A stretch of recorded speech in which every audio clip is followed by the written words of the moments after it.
Nursan Abdul Kadirova has painful memories of the day her family was torn apart.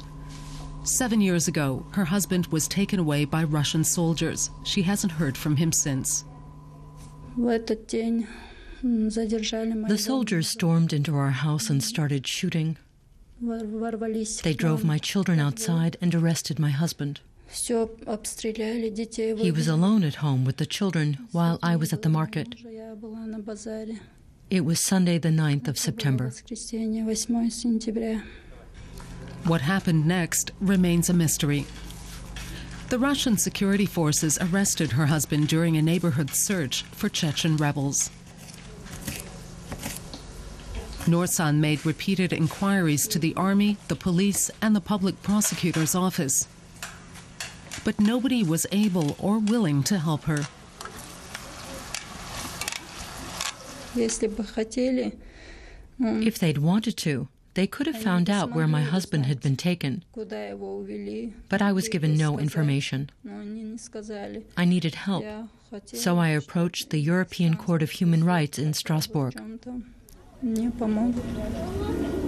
This is not an isolated case in Chechnya. The Republic has experienced 2 wars since 1994, and an estimated 5,000 people are still unaccounted for. For families looking for missing relatives, the court in Strasbourg is the last hope of getting justice. Doka Itzlaev is one of a group of lawyers who have helped to win over 100 such cases and secure hundreds of thousands of euros in compensation for their clients. The compensation money is usually paid, but that's all. As well as paying compensation, the European Court rulings require the Russian government to ensure that these cases are properly investigated. But the relevant authorities aren't taking any action in that direction. Grozny is the capital of the predominantly Muslim republic.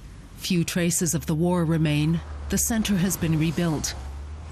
The Moscow-backed Chechen leader Ramzan Kadyrov rules the republic with an iron fist.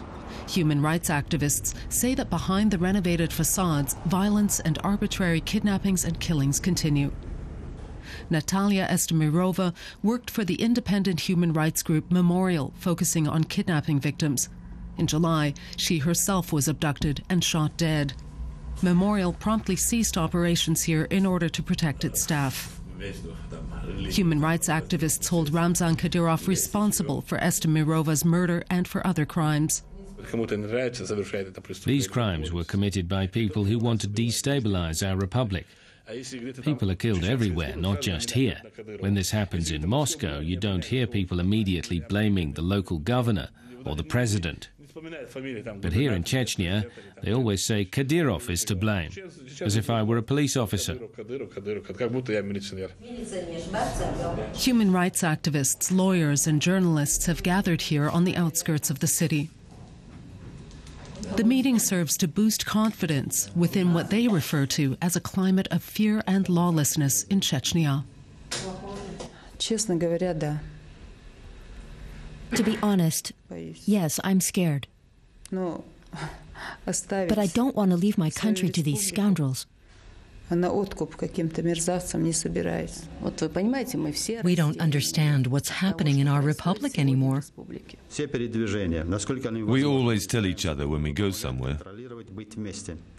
We keep our mobile phones on, so that we're in permanent contact with one another. The war in Chechnya officially ended a long time ago, but Nursan Abdul Kadyrova is still waiting for her husband. She won her court case in Strasbourg and was awarded compensation. But what she wants most of all is for the authorities to find the father of her children.